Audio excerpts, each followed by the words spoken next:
இன்னைக்கு செல்லூர் ராஜா அண்ணன் வேண்டிட்டு இருக்கார், ஆண்டவா அந்த விஜய் அவர் எப்படியாச்சும் அனுப்பிவிடு, இந்த எம்ஜிஆர் ஐயாக்கு பின்னாடி இந்த விஜய் ஐயா வந்தால் எங்களை காப்பாற்றிடுவாங்க. இதை ஒரு வெட்கக்கேடாக நான் பார்க்கின்றேன்.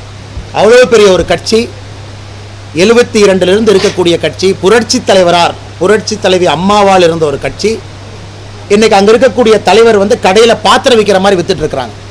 அண்ணே நீங்கள் வாங்கினே 10 ரூபாய்க்கு 2 பாத்திரம், நீங்கள் வாங்கினே 10 ரூபாய்க்கு 3 பாத்திரங்கிறாரு செல்லூர் ராஜா அண்ணன். விஜய் என்னன்னா வாங்க வாங்கன்னு இவரே கூட்டு வந்துருவாராட்டிருக்கன்னா, ஒரு விஷயத்தை புரிந்து கொள்ள வேண்டும். அனைத்து இந்திய அண்ணா திராவிட முன்னேற்ற கழகம் என்பது ஒரு சித்தாந்தம் சார்ந்த கட்சி. சித்தாந்தத்தை அவங்க வைக்கிறாங்க. பாரதிய ஜனதா கட்சி என்பது ஒரு சித்தாந்தம் சார்ந்த கட்சி. நாளைக்கு விஜய் அவங்க வர்றாங்கன்னா அவர் ஒரு சித்தாந்தத்தை கொண்டு வர போறாங்க. அவரு கட்சி தலைவரை பத்தி சொல்லாமே எங்களுக்கு நம்பிக்கை இருக்கு. எடப்பாடி பழனிசாமி அவர்கள் 2026 234 ஜெயிப்பாருன்னு சொல்லாமல்லண்ணா, ஒரு விஜய் எங்களை காப்பாற்றுவார்னு பேசும்பொழுது அவருக்கு அவர்களுடைய தலைவரின் மீது நம்பிக்கை இழந்ததாகத்தான் நான் பார்க்கிறேன்.